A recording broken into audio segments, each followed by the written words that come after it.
लोग कहते हैं कि मरने के बाद बीवी का चेहरा शौहर नहीं देख सकता और शौहर का चेहरा, जोर से बोलो, बीवी नहीं देख सकती। ये जिहालत है, जिहालत। ऐसा हुक्म नहीं है, बल्कि मरने के बाद, जोर से बोलो, शौहर भी अपने बीवी का चेहरा देख सकता है, बीवी को कब्र में उतार सकता है, बीवी को कांधा भी दे सकता है। अरे जोर से बोलो, शौहर चेहरा भी देख सकता है, कांधा भी दे सकता है और अपनी बीवी को, जोर से बोलो, कब्र में उतार सकता है। हाँ, बीवी को खुद से नहला नहीं सकता। अगर कोई वहां पर नहलाने वाली नहीं है, इधर देखिए, मानकर चलिए वो परदेश में है या कहीं, बोलो, ट्रेन में इंतकाल हुआ, सफर में इंतकाल हुआ, लाश में बदबू आने का खतरा है, उसने सोचा इधर ही दफन कर दिया जाए। अगर वो बीवी को दफनाना चाहे तो अब नहलाएगा नहीं, बल्कि तयम्मुम कराएगा। क्या कराएगा? जोर से बोलो, तयम्मुम। जब इधर देखो, जब वजू नहीं कर सके बंदा या वजू पर कुदरत ना हो तो बोलो वो तयम्मुम करेगा। तो इधर देखिए, शौहर अपनी बीवी का चेहरा भी देख सकता है, कांधा भी दे सकता है, बीवी को कब्र में भी उतार सकता है। सिर्फ इतना है कि बीवी को अपने हाथ से नहला नहीं सकता, हाथ में कपड़ा लपेटकर मिट्टी पर ज़र्ब लगाकर अपनी बीवी का तयम्मुम करा सकता है। तयम्मुम इसी तरह जिस मय्यत का बदन जख्मी हो, जिस मय्यत का बदन जख्मी हो, जल चुका हो, नहलाने के लायक नहीं हो, तो ऐसे दफन नहीं किया जाएगा। अगर आपने ऐसे जनाजे की नमाज पढ़ी बगैर उनको, बोलो, तयम्मुम कराए, तो याद रखिए किसी की नमाज अदा नहीं हुई। तो मय्यत पर नमाज़े जनाजा पढ़ने के लिए शर्त यह है, फर्ज यह है कि मय्यत को या तो पहले नहलाओ, और अगर नहलाने की कुदरत ना हो, उसका बदन नहलाने के लायक ना हो, जल चुका हो, अरे जोर से बोलो, जख्मी हो चुका हो, तो मय्यत को ऐसे दफन नहीं करेंगे, बल्कि उसको तयम्मुम कराएंगे। तयम्मुम कैसे? पूरे बदन का नहीं, बल्कि तयम्मुम जो नमाज का है वही, बोलो, गुस्ल का तयम्मुम है। तयम्मुम में 3 चीजें फर्ज है। एक, नियत करना फर्ज है, तयम्मुम की नियत करना फर्ज है। दूसरा, चेहरा करना, बोलो, चेहरे का मसा करना फर्ज है। और दोनों हाथों का केहुनी समेत मसा करना फर्ज है। यानी मिट्टी पर ज़र्ब लगाकर, अरे बोलो, मिट्टी पर ज़र्ब लगाने से पहले तयम्मुम की नियत करे। नियत करने के बाद अपना हाथ मिट्टी पर मारे, आगे ले जाए, फिर पीछे लाए, फिर मिट्टी को ऐसे ऐसे झाड़ दे। झाड़ने के बाद अपने चेहरे का मसा करे, एक कान से दूसरे कान के लौ तक, और पेशानी के बाल से लेकर, अरे जोर से बोलिए, ज़क़न तक, यानी ठोड़ी तक, वहां तक मसा करे। फिर दूसरा ज़र्ब मारे, हाथ आगे ले जाए, पीछे लाए, उठाकर मिट्टी को ऐसे झाड़े, और झाड़ करके एक हाथ से, अरे बोलो, दाएं हाथ का मसा करे, और दूसरे हाथ से, जोर से बोलो, बाएं हाथ का मसा करे। इसी तरह मसा, इधर देखिए, गुस्ल का मसा भी, बोलो, तयम्मुम का मसा भी, दोनों मसा एक है। अरे बोलो, तयम्मुम, तयम्मुम जब करेंगे गुस्ल के लिए तो भी वही तरीका है जो गुस्ल में तयम्मुम का है। इधर देखिए, गुस्ल का तयम्मुम और वजू का तयम्मुम दोनों एक तरह है। अरे बोलिए, गुस्ल का तयम्मुम और वजू का तयम्मुम दोनों एक तरह है। तो अगर बीवी इंतकाल कर जाए तो शौहर बीवी को नहला नहीं सकता, हाथ में कपड़ा लपेट कर उनको तयम्मुम करा करके उनके जनाजा का, उनका जनाजा पढ़ करके। और एक बात और सुनते चलिए, जनाजा की नमाज के लिए भीड़ होना जरूरी नहीं है।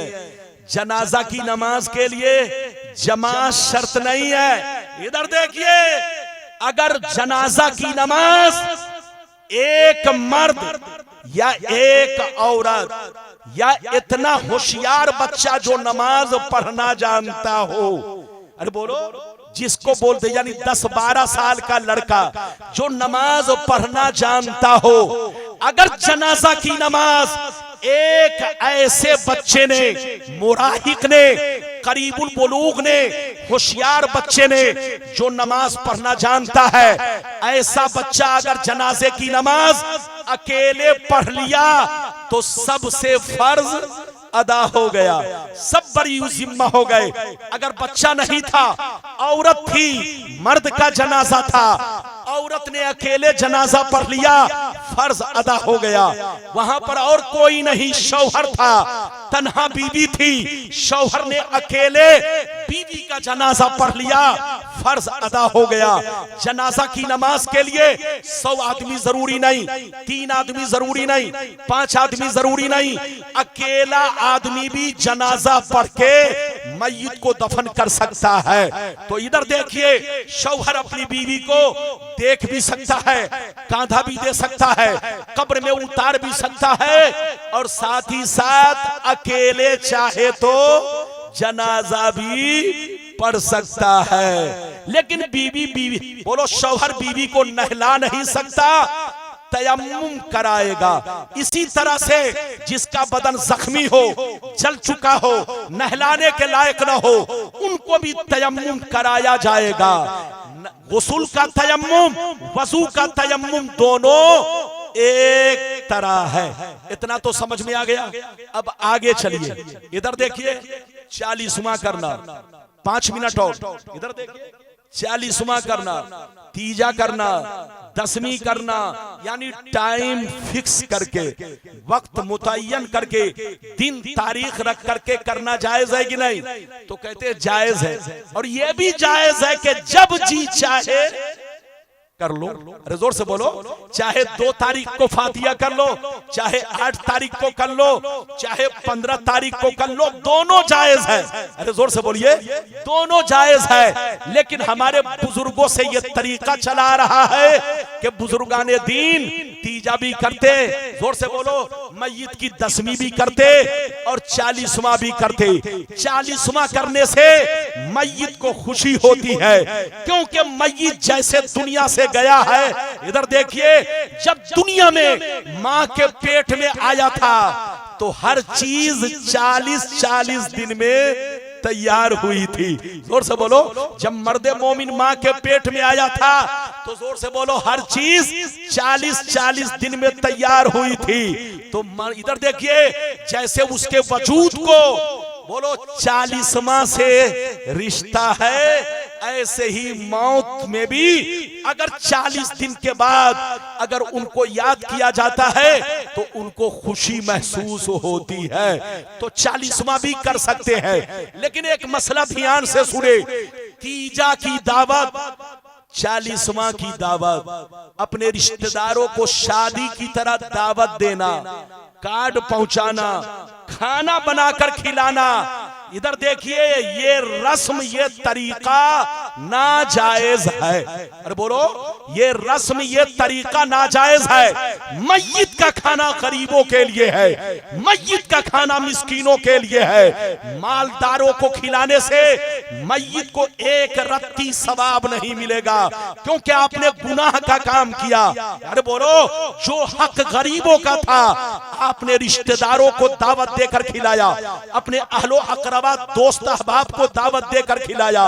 मय्यत का खाना गरीबों का हक है। रिश्तेदार अगर आ गए, दावत नहीं दिया मगर आ गए, अगर खा लिया तो कोई बात नहीं है। लेकिन दावत देकर, शादी की तरह उनको दावत देकर, एक आदमी की दावत, पूरे फैमिली की दावत, आइए हमारी नानी का 40वां है, दादी का 40वां है, शादी की तरह दावत पेश करके उनको खाना खिलाना नाजायज है। अरे बोलो, क्या है?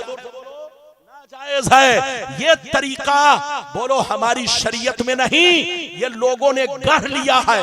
ये रस्म जो है लोगों में पैदा हो गया है। इस तरीके से बचिए। मय्यत का खाना गरीबों को खिलाइए, अपने रिश्तेदार अहलो अकरबा को दावत देकर मत खिलाइए। हाँ, अगर मीलाद की महफिल हुई, अगर लोग आ गए, आपने पूछ लिया, वो खा लिए तो कोई बात नहीं है, लेकिन दावत देना, अद्दावतो लिस्सुरूर ला लिश्शुरूर, दावत खुशी में है ना के गम में है।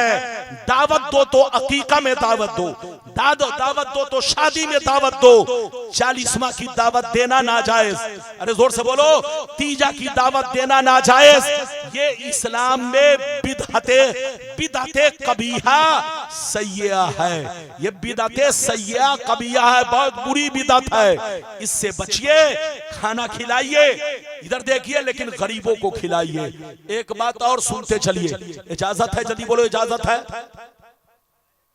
अरे बोलो, इजाजत है? हाँ, एक बात और मैं कहना चाह रहा था, भूल गया। ज़हन से बात निकल गई। अगर आपसे हो सके तो पूछ भी सकते हैं। मय्यत से मुताल्लिक आप चाहे तो पूछ भी सकते हैं। इधर देखिए, तो आप तीजा करते हैं कीजिए, 40वां करते हैं कीजिए, लेकिन ये हक गरीबों का है। मालदारों को दावत देकर खिलाने से पैसा तो आपने बहा दिया, लेकिन मय्यत को कोई फायदा नहीं पहुंचा। नेकी कर दरिया में डाल, अरे बोलो, एक कहावत है, नेकी कर दरिया में डाल। पैसा तो खर्च किया मगर सवाब नहीं मिला।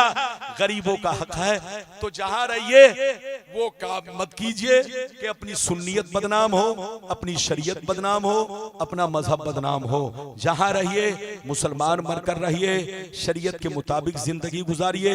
अल्लाह ताला आपको, हमको, सबको नेक अमल की तौफीक रफीक अता फरमाए।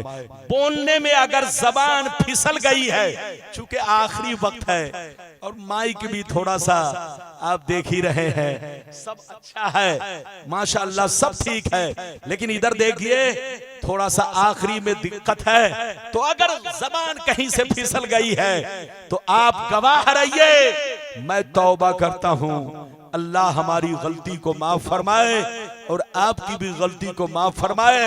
अल्लाह हमेशा हमें हक पर कायम रखे, हक बोलने की तौफीक रफीक अता फरमाए। जहां रहिए मुसलमान बनकर रहिए, अपने मजहब को बदनाम मत कीजिए। बस तकरीर अब खत्म हो रही है। अल्लाह ताला आपको सलामत रखे, आबाद रखे, जलसे को कबूल फरमाए।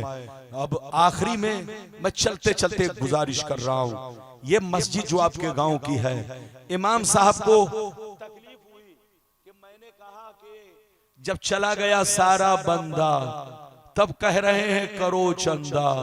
अरे बोलो, आप अगर उस वक्त हमें बुलवा दिए होते, ऐलान कर देता, या आप ही ऐलान कर दिए होते, तो उस वक्त तो कुछ न कुछ जरूर होता। तो मस्जिद का तामीरी काम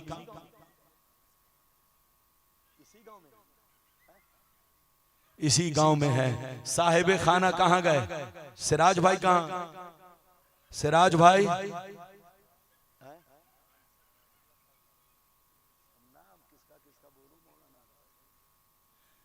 बहरहाल, अल्लाह आपको अगर तौफीक दे तो आप अभी भी दे सकते हैं, और आपके गांव की मस्जिद है, आप उनको जानते ही हैं, बाद में भी दे सकते हैं। और सिराज भाई के लिए सबसे बहुत बड़ा काम, इधर देखिए, एक सहाबी जिनका नाम साद बिन उबादा,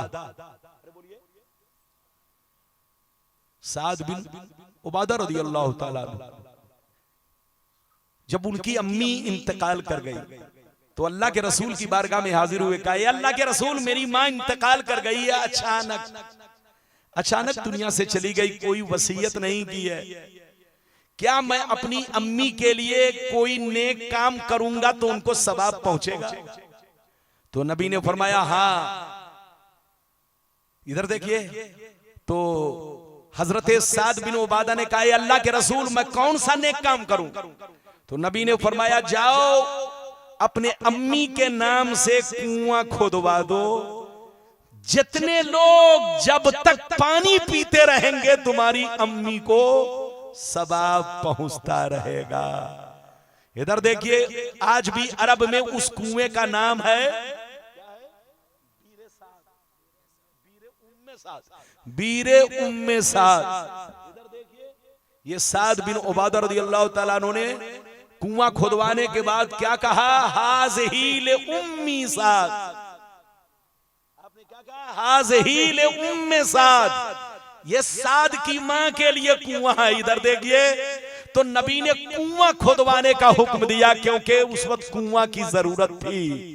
तो जितने लोग पानी आज तक पी रहे हैं, हजरत साद की मां को सवाब पहुंच रहा है। तो इसी तरीके से अगर मस्जिद को पंखा की जरूरत है, मस्जिद को कूलर की जरूरत है, मस्जिद को बोलो फर्श की जरूरत है, मस्जिद की इमारत बन रही है, तो कसम खुदा ये आपके लिए इतना बेहतरीन सदका जारिया है। जितने लोग इस मस्जिद में नमाज पढ़ेंगे, कयामत तक हर नमाजी के नमाज का सवाब आपकी अम्मी को मिलता रहेगा, आपकी अम्मी को पहुंचता रहेगा। इससे बेहतरीन सदका जारिया और क्या है? अरे बोलिए, ये खाना खिला दिया खत्म हो गया, पुलाव पकाया खत्म हो गया, बिरयानी खाई खत्म हो गया, बिरयानी खाई बोलो खत्म, बिरयानी खत्म हो गई।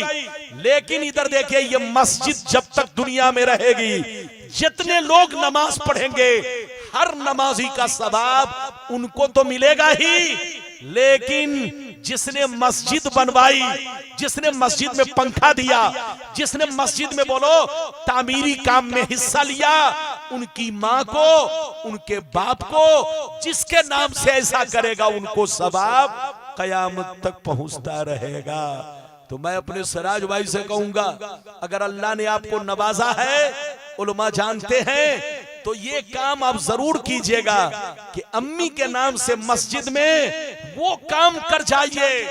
ये हदीसों से साबित है, ये मैं अपनी तरफ से नहीं बोल रहा हूं, ये बहुत मशहूर हदीस है कि हजरत साद से नबी ने कहा, जाओ कुआं खोदवाओ।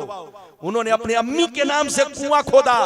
आज भी उस कुएं का नाम क्या है, बीरे उम्मे साद, यानी बोलिए उस कुएं का नाम यानी अरबी में बीरे उम्मे साद, यानी ये साद की मां के नाम से कुआं है और उन्हीं के इसाले सवाब के लिए है।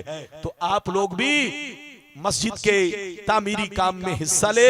अल्लाह ताला आपको, हमको, सबको हिदायत दे। मेरी तकरीर से आपको अल्लाह ताला सबको फायदा पहुंचाए। अब तकरीर खत्म कर रहा हूं, इजाजत है ना? आइए सलातो सलाम पढ़ लिया जाए। वाखिरु दवाना अनिल हम्दुलिल्लाह।